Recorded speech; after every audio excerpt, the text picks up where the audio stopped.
Alright, this is Johnny from Johnny's Vintage Motorcycle. Here we have a 1979 Suzuki GS1000e.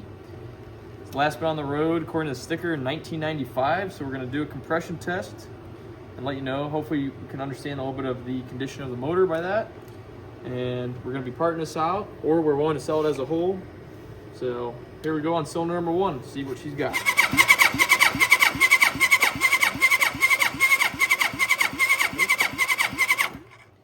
Alright, 160, 65, about 170 foot. Cylinder number 2.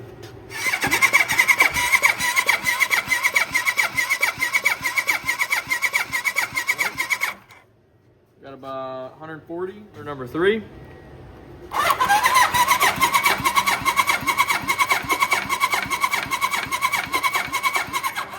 Alright, it's about 150 PSI.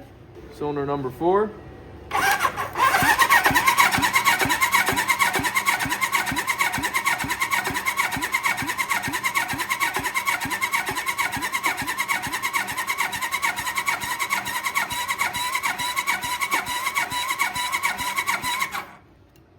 All right, that's just a hair past 120, about 124, 125 PSI.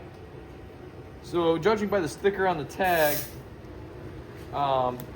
it's not been on the road since 95. So the more and more we kept turning it over, the more the compression would climb. So it leads me to believe it's just been sitting, and things are going to start sealing better once it starts running or turning over a little more. So this is what we have. We'd like to sell the whole thing, but if you're interested in just certain parts, let us know. We are happy to part it out.